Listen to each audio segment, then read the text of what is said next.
আল্লাহ পাক রব্বুল আলামিন বিশ্বনবী জনাবে মুহাম্মদুর রাসূলুল্লাহ সাল্লাল্লাহু আলাইহি ওয়াসাল্লামকে ডাক দিয়া বলেন, ইয়া রাসূলুল্লাহ, ইয়া হাবিবাল্লাহ, কিয়ামতের অবস্থা এমন হবে মানুষের দিকে তাকালে বুঝবেন আপনি তারা নেশাগ্রস্ত হয়ে গেছে। নেশা খাইলে, নেশা পান করলে মানুষ যেমন মাতাল হয়ে যায়, পাগলের মতো তার অবস্থা হয়ে যায়। আল্লাহ তাআলা রাসূলকে ডেকে ডেকে বললেন, ইয়া রাসূলুল্লাহ, ইয়া হাবিবাল্লাহ, কিয়ামতের ময়দানে এক একটা মানুষকে দেখলে আপনি মনে করবেন তারা পাগল হয়ে গেছে। সুবহানাল্লাহ।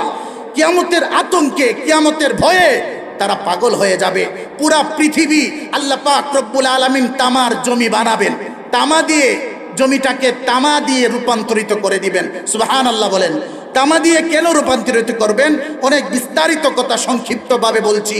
মুফাসসিরিনে কেরাম বলেন, তামাটা গরম করতে সময় কম লাগে কিন্তু দীর্ঘ সময় গরম অবস্থায় থাকে, সেটার নাম হলো তামা। ঠিক না বলেন? যত জিনিস আছে, মুফাসসিরিন কেরাম বলেন, তামা ছাড়া যত জিনিস আছে এগুলাকে গরম করতে সময় বেশি লাগে আর এগুলা তাড়াতাড়ি ঠান্ডা হয়ে যায়। কিন্তু তামা আল্লাহ পাক রব্বুল আলামিন তার মধ্যে বৈশিষ্ট্য দিয়েছেন, সেটা গরম হয় তাড়াতাড়ি আর ঠান্ডা হতে অনেক দীর্ঘ সময় লাগে। এই জন্য আল্লাহ তাআলা কিয়ামতের মাঠটাকে তামার মাঠে রূপান্তরিত করে দিবেন। সুবহানাল্লাহ বলেন।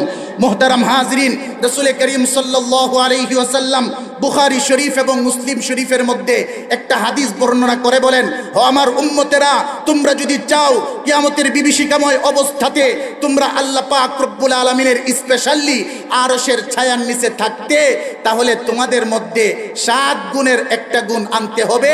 এই গুণ যদি আনো, কিয়ামতের কঠিন ময়দানে আল্লাহ পাক রব্বুল আলামিন যখন সূর্যটা 30 লক্ষ মাইল দূরে সূর্য যখন আমাদের অর্ধ হাত উপরে চলে আসবে, এই সূর্যটা আমাদের আধা হাত উপরে চলে আসলে আমাদের অবস্থা কেমন হবে? আল্লাহ রাসূল সাল্লাল্লাহু আলাইহি ওয়াসাল্লাম বলেন, ওই দিন যদি তোমরা আল্লাহ তাআলার আরশের নিচে থাকতে চাও তাহলে 6 গুণের একটা গুণ অর্জন করতে হবে। মুহতারাম হাজিরিন, আমার মা বোনেরা, আমার বাবা ভাইয়েরা, আমরা যারা এখানে উপস্থিত আছি, এই 7 গুণের একটা গুণ আমরা অর্জন করতে এবং সময় সংক্ষিপ্ততায় আমি আপনাদের সামনে 7 গুণ বলবো, আমরা আমলের নিয়তে শোনার জন্য প্রস্তুত আছি তো ইনশাআল্লাহ? আল্লাহ রাসূল সাল্লাল্লাহু আলাইহি ওয়াসাল্লাম বলেন, সাবআতুন ইউযিল্লুহুমুল্লাহু ফি যিল্লিহি ইয়াওমা লা যিল্লা ইল্লা যিল্লুহু, ইমামুন আদিল। আল্লাহ রাসূল সাল্লাল্লাহু আলাইহি ওয়াসাল্লাম বলেন, হে আমার উম্মতের দল, কিয়ামতের কঠিন ময়দানে আল্লাহ পাক রব্বুল আলামিনের আরশের ছায়া ব্যতীত যখন কোনো ছায়া থাকবে না, আল্লাহর রাসূল সাল্লাল্লাহু আলাইহি ওয়াসাল্লাম বলেন, সেই কিয়ামতের কঠিন ময়দানে আল্লাহ তাআলা 7 শ্রেণীর লোক, 7 গুণে গুণান্বিত ওয়ালা লোককে আল্লাহর আরশের নিচে ছায়া দান করবেন। এর 1 নাম্বার হলো এমন ন্যায়পরায়ণ বাদশা, যারা জমিনের মধ্যে বাদশাহী করে বিচার কার্য পরিচালনা করে ন্যায়পরায়ণভাবে, সঠিকভাবে, যারা জমিনের মধ্যে বিচার আচার করে, জমিনের মধ্যে যারা নেতৃত্ব দেয়, যারা ন্যায়ভাবে সঠিকভাবে জমিনের মধ্যে নেতৃত্ব দেয়, আমার আল্লাহর রাসূল বলেন, কিয়ামতের ময়দানে আল্লাহ তাআলা তাদেরকে আরশের নিচে ছায়া দান করবেন। সুবহানাল্লাহ। মুহতারাম হাজিরিন, দুনিয়ার মধ্যে টাকা খেয়ে বিচার করে এমন বিচারপতি আমাদের দেশে আছে না নাই? আপনাদের এলাকায় মনে হয় নাই, ঠিক না বলেন? আছে, আমাদের এদিকে আছে, সিলেটের দিকে আছে। আল্লাহ রাসূল সাল্লাল্লাহু আলাইহি ওয়াসাল্লাম বলেন, যারা টাকা খেয়ে বিচার করলো তারা আল্লাহর আযাব দুজকের মধ্যে গ্রেফতার হবে। নাউজুবিল্লাহ বলেন। আর দুনিয়ার মধ্যে যারা টাকা ছাড়া বিচার করে, সঠিকভাবে বিচার করে, নিজের দলের লোক হোক, নিজের পরিবারের লোক হোক, নিজের আত্মীয় স্বজন হোক, আত্মীয়তার টান নাই, দলের টান নাই, শুধুমাত্র লিওয়াজহিল্লাহ, আল্লাহকে রাজি খুশি করার জন্য যারা সঠিক পন্থায় বিচার কার্য পরিচালনা করে, আল্লাহর রাসূল বলেন, কিয়ামতের ময়দানে আল্লাহ তাআলা নিজের স্পেশালি ছায়ার নিচে আল্লাহর ওই বান্দাকে আল্লাহ ছায়া দান করবেন। সুবহানাল্লাহ।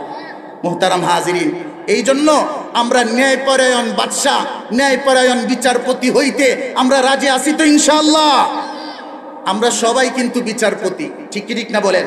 আল্লাহ রাসূল অন্য আয়াত, অন্য হাদিসের মধ্যে বলেন, আলা কুল্লুকুম রাইন ওয়া কুল্লুকুম মাসউলুন আন রাইয়াতিহি। হে আমার উম্মতেরা, মনে করবা না আমি তো দুনিয়ার নেতা নয়, আমি তো এমপি সাহেব নয়, আমি তো মন্ত্রী সাহেব নয়, আমি তো প্রধানমন্ত্রী নয়, আমি তো প্রধান বিচারপতি নয়, আমি তো সমাজের মধ্যে বিচার করি না, আমি বেঁচে গেলাম। না না না, আল্লাহর রাসূল সাল্লাল্লাহু আলাইহি ওয়াসাল্লাম বলেন, হে আমার উম্মতেরা, তোমরা যারা নিজেরা পরিবার চালাও, নিজেদের অধীনস্থ যারা সন্তান আছে, নিজেদের অধীনস্থ যাদের পরিবার আছে, প্রত্যেকজন জমিনের মধ্যে আল্লাহ তাআলার কাছে বিচারপতি। সুবহানাল্লাহ বলেন। আপনার অধীনস্থের মধ্যে আল্লাহ তাআলা কয়েকটা সন্তান দান করছেন, এই সন্তানগুলার মধ্যে সঠিকভাবে জায়গা সম্পত্তি বন্টন করা, এটা আল্লাহ তাআলা আপনার উপর ফরজ করে দিয়েছেন। সুবহানাল্লাহ বলেন। মুহতারাম হাজিরিন, আপনি যদি মেয়েকে সুন্দরভাবে ইসলাম অনুযায়ী জায়গা সম্পত্তি বন্টন করে দেন, ছেলেকে সকল ছেলেকে সমান হারে জায়গা সম্পত্তি বন্টন করে দেন, আল্লাহ তাআলার কাছে কিয়ামতের ময়দানে আপনি ন্যায়পরায়ণ বাদশা হতে পারবেন। সুবহানাল্লাহ বলেন। আর যদি গন্ডগোল লাগান বিচার কার্য, সন্তানের ক্ষেত্রে যদি একরকম করেন, মেয়ের ক্ষেত্রে অন্যরকম করেন, 5টা সন্তান আছে, এক সন্তানকে বাড়াইয়া দেয়া দিলেন, আর এক সন্তানকে কমাইয়া দিলেন, এইরকম যদি ধোঁকাবাজ মা বাবা হন, কিয়ামতের ময়দানে আল্লাহর রাসূল বলেন জাহান্নামের আগুনে গ্রেফতার হতে হবে। নাউজুবিল্লাহ বলেন। মুহতারাম হাজরিন, এইরকম অসৎ মা বাবা আমাদের সমাজে আছে না নাই? কোরআন হাদিসের কথা আপনারা রাগ করতেছেন, আমি বলছি না, রাসূল করিম সাল্লাল্লাহু আলাইহি ওয়াসাল্লাম বলে গেছেন, রাসূল বলে গেছেন। এই জন্য মুহতারাম হাজিরিন, আপনারা তো আমাদের আপন মানুষ, আপনারা আমাদের দূরের কেউ না। আমরা চাই আপনারা আমাদের কথার উপর আমল করবেন। আমরা গুনাহগার, কিয়ামতের ময়দানে আপনাদের আমলের উসিলায় আমরা জান্নাতে যেতে চাই। আমাদেরকে নিয়ে জান্নাতে যাবেন তো ইনশাআল্লাহ? এই জন্য আপনারা আপন মানুষ, এই জন্য ভিতরের কোরআন হাদিসের সঠিক কথাগুলো আপনাদের সামনে উপস্থাপন করছি। 2 নম্বরে আল্লাহর রাসূল সাল্লাল্লাহু আলাইহি ওয়াসাল্লাম বলেন, ওয়াশাবুন নাশাআ ফি ইবাদাতিল্লাহ। ও আমার উম্মতের দল, যারা যুবক আছো, যাদের বয়সটা যৌবন বয়সের মধ্যে চলে আসে, আল্লাহ পাক রব্বুল আলামিন মায়ের গর্ভ থেকে প্রথমে শিশু অবস্থায় দুনিয়াতে পাঠান, তারপরে হাঁটে হাঁটে পা পা করে একজন মানুষ কিশোরের মধ্যে যায়, আরেকজন মানুষ কিশোরের পরে যৌবনের মধ্যে পদার্পণ করে, যৌবন বয়সে উপনীত হয়। যৌবন বয়সে উপনীত হওয়ার পরে আপনি যদি আল্লাহর ইবাদতের মধ্যে যৌবনটাকে কাটাতে পারেন, আমার রাসূল বলেন, হে যুবক, কিয়ামতের ময়দানে আমার আল্লাহ তাআলা তুমি যুবককে আল্লাহর স্পেশালি ছায়ার নিচে জায়গা দান করবেন। ও আমার যুবক ভাইরা, যৌবন বয়সটা তাফালিগ মার্কা বয়স না করে, নেতার পিছনে না দৌড়াইয়া, অসৎ রাস্তায় না দৌড়াইয়া, নেশার দিকে না দৌড়াইয়া, আল্লাহর দিকে যদি দৌড়াও, কিয়ামতের কঠিন ময়দানে বিভীষিকাময় অবস্থায় আল্লাহ তাআলা আপনি আমাকে আল্লাহর স্পেশালি ছায়ার নিচে জায়গা দান করবেন। সুবহানাল্লাহ বলেন। 3 নম্বরে আমার রাসূল বলেন, ওয়ারাজুলুন কলবুহু মুআল্লাকুন ফিল মাসাজিদ। মনাকান্দির মসজিদের মতো আল্লাহর ঘর মসজিদ দুনিয়ার মধ্যে অনেক আছে না নাই? যদি আমার আপনার অন্তরটা মসজিদের দিকে সম্পৃক্ত থাকে, মসজিদের সাথে যদি মহাব্বত থাকে, ফজরের নামাজ পড়ে আল্লাহর বান্দা সব সময় হয়রান থাকে, কখন জোহরের সময় আসবে, আল্লাহর বান্দা সব সময় জোহরের নামাজের অপেক্ষায় আছে। আমার রাসূল বলেন, যারা মসজিদের প্রতি টান থাকে, যাদের অন্তরের মধ্যে মসজিদের মহাব্বত থাকে, কিয়ামতের ময়দানে আল্লাহ তাআলা ডেকে ডেকে বলবেন, হে আমার প্রতিবেশী, তুমি কোথায়? দুনিয়ায় থাকতে মসজিদের মহাব্বত তোমার ছিল, আর মসজিদটা হলো আমার ঘর। আমার ঘরের প্রতি তোমার মহাব্বত থাকার কারণে আমি আল্লাহ তাআলা আজকে কিয়ামতের কঠিন ময়দানে আমার স্পেশাল ছায়ার নিচে তোমাকে জায়গা দান করলাম। সুবহানাল্লাহ। এই জন্য দুনিয়াতে 5 ওয়াক্ত নামাজ পড়া দরকার আছে না নাই? মসজিদের সাথে মহাব্বত থাকতে হবে, মসজিদকে অন্তর থেকে ভালোবাসতে হবে। মসজিদ দিয়ে কেউ নির্মাণ করুক না কেন, যদি আমার দুশ্মনও আল্লাহর ঘর নির্মাণ করে, আল্লাহর ঘর এটা কিন্তু আমার মাওলার ঘর, ঠিক কি ঠিক না বলেন? ঘরের সাথে শত্রুতা নাই, ঘর আল্লাহর, ঘরকে আমি অন্তর থেকে মহাব্বত করব, মসজিদের সাথে টান রাখবো। ফজরের নামাজের পরে কখন জোহরের ওয়াক্ত হবে, মুয়াজ্জিন সাহেব আজান দিবেন, সব সময় প্রস্তুত থাকবো। তাহলে কিয়ামতের ময়দানে বিনা হিসাবে আল্লাহর তৈরি জান্নাতে প্রবেশ করতে পারবো। সুবহানাল্লাহ বলেন। চতুর্থ নম্বরে আল্লাহ রাসূল সাল্লাল্লাহু আলাইহি ওয়াসাল্লাম বলেন, ওয়ারাজুলানে তাহাব্বানে ফিল্লাহ ইজতামাআ আলাইহি ওয়া তাফাররাকা আলাইহি। ওরে আল্লাহর বান্দারা, আল্লাহর রাসূল বলেন, দুনিয়ার মধ্যে যদি তুমি কারো সাথে শত্রুতা পোষণ করো, তাহলে আল্লাহর জন্য শত্রু বানাতে হবে। কার জন্য? আল্লাহর জন্য। আর যদি দুনিয়ার মধ্যে কাউকে বন্ধু বানাও, আল্লাহর জন্য বানাতে হবে। তাহলে এটার মধ্যে নেকি আছে। যেই দুইজন মানুষ একমাত্র আল্লাহর জন্য বন্ধুত্ব করলো, যেই দুইজন মানুষ একমাত্র আল্লাহর জন্য শত্রুতাবানি করলো, আমার রাসূল বলেন কিয়ামতের ময়দানে ওই দুই বান্দাকে আল্লাহ তাআলা ডেকে ডেকে বলবেন, আয় বান্দা আয়, দুনিয়ায় থাকতে যারা আমার কাজ করত তাদেরকে তুমি বন্ধু বানাইছিলা, উলামায়ে কেরামকে বন্ধু বানাইছিলা, হক্কানি বুজুর্গকে বন্ধু বানাইছিলা, ভালো মানুষকে বন্ধু বানিয়েছিলে শুধুমাত্র আমাকে রাজি খুশি করার জন্য। আজকে কিয়ামতের ময়দানে তুমি বান্দাকে আমার আরশের নিচে জায়গা দিব, আর তোমার জন্য বিনা হিসাবে জান্নাতের মালিক বানাইয়া দিব। সুবহানাল্লাহ। এই জন্য দুনিয়াতে বন্ধু বানাবো একমাত্র কার জন্য? আল্লাহর জন্য। শত্রু বানাবো আল্লাহর জন্য। যারা ইসলামের বিরোধিতা করে, এই যে খান সাহেব হুজুর বলে গেলেন, ইসকন হিন্দুত্ব, উগ্রবাদী হিন্দুবাদ বর্তমানে মুসলমানদেরকে নিয়ে অনেক ষড়যন্ত্রের মধ্যে লিপ্ত আছে। আমরা যারা মুসলমান আছি, আমরা ইসকনের বিরুদ্ধে শত্রুতা পোষণ করে আমাদেরকে সোচ্চার থাকতে হবে। ঠিক কি ঠিক না বলো? মুসলমান আমাদেরকে সব সময় তৈরি থাকতে হবে, যেন আমাদেরকে ধোঁকা দিয়ে, আমার বোনকে ধোঁকা দিয়ে, আমার মেয়েকে ধোঁকা দিয়ে ইসকনরা অবৈধ রাস্তায় না নিতে পারে, ইসকনরা আমার সন্তানকে যেন অবৈধ রাস্তায় নিতে না পারে, সেজন্য আমাদেরকে সব সময় আপনার হুঁশিয়ার থাকতে হবে। আর ইসকনের সাথে আমার আপনার অন্তর থেকে শত্রুতা পোষণ করতে হবে। ঠিক কি ঠিক না বলেন? এই জন্য যারা নিজেদেরকে ইসকন ভাবে পরিচয় দিবে আমি উগ্রবাদী হিন্দুবাদ, আমরা তাদেরকে সাথে সাথে দমন করতে হবে। রাজি আছে তো মুসলমান? রাজি থাকতে হবে। মুহতারাম হাজরিন, আমরা মুসলমান জাতি। ঠিক কি ঠিক না বলেন? আমাদেরকে সব সময় হুঁশিয়ার থাকতে হবে। আমার সবচাইতে বড় সম্পদের নাম হলো ঈমান। কি রে ভাই? ঈমান। ঈমান যদি চুরি হয়ে যায়, ঈমান যদি নষ্ট হয়ে যায়, কিয়ামতের ময়দানে জান্নাত পাবো না। এই জন্য ঈমানকে ধরে রাখতে হবে, ঈমানকে সব সময় আপনার সম্মান করতে হবে, ঈমানদারদের সাথে চলতে হবে, তাহলে ঈমান মজবুত থাকতে হবে। 5 নম্বরে রাসূল করিম, সময় সংক্ষিপ্ত এই জন্য তাড়াতাড়ি তাফসীর ছাড়া বলতেছি, আমরাও আমলের নিয়তে বলবো আর শুনবো ইনশাআল্লাহ। 5 নম্বরে আল্লাহ রাসূল বলেন, ওয়ারাজুলুন দাআতহু যাতু মানসাবিন ওয়া জামালিহি ফাকালা ইন্নী আখাফুল্লাহ।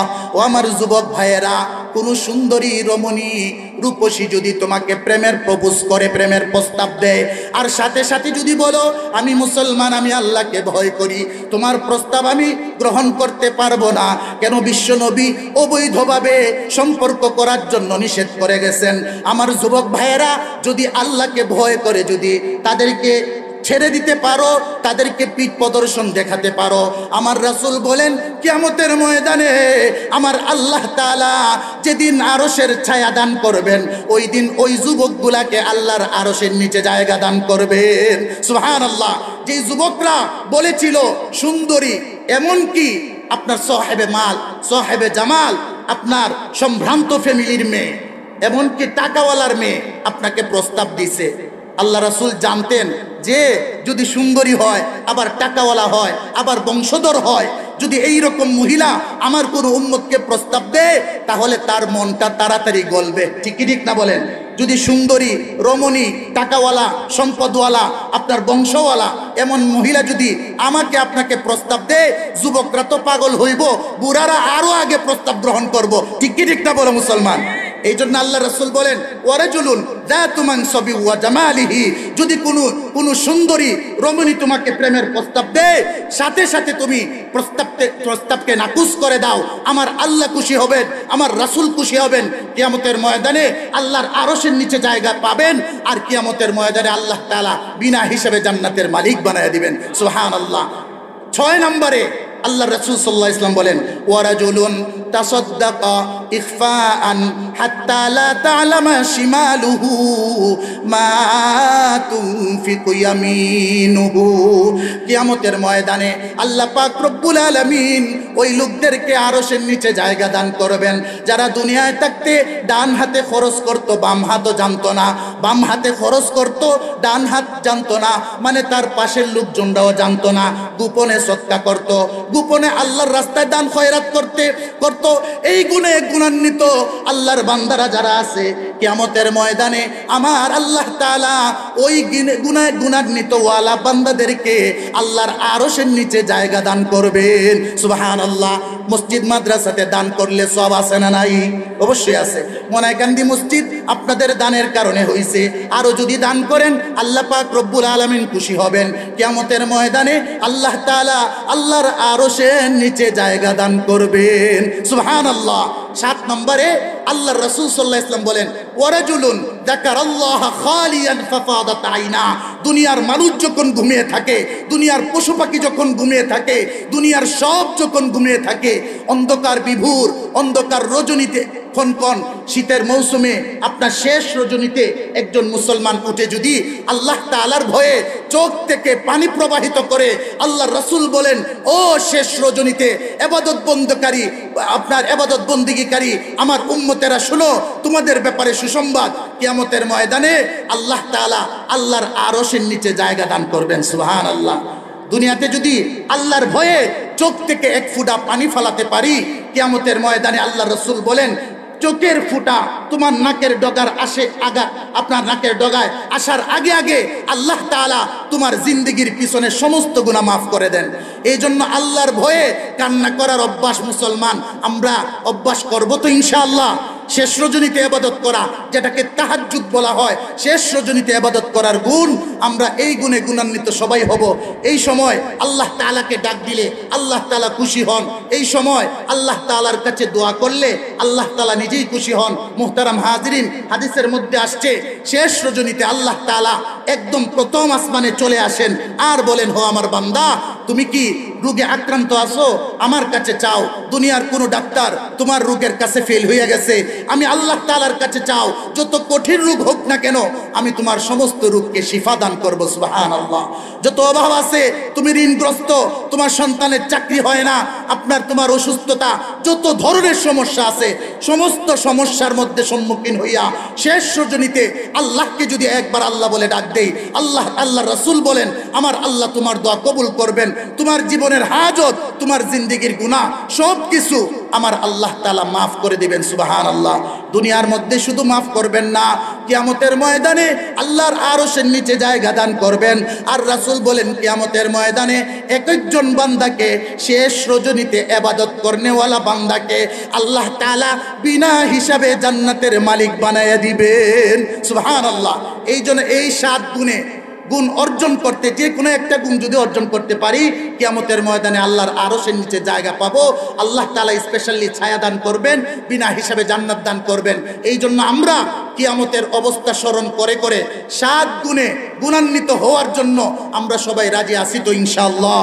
আল্লাহ তাআলা আমাকে, আপনাকে, সবাইকে, আমার মা বোনদেরকে এই 7 গুণে গুণান্বিত অর্জন করে কবরের জগতে যাওয়ার তৌফিক দান করুন। সকলে বলুন আমিন। ওয়া আখিরু দাওয়ানা আনিল হামদুলিল্লাহি রাব্বিল আলামিন।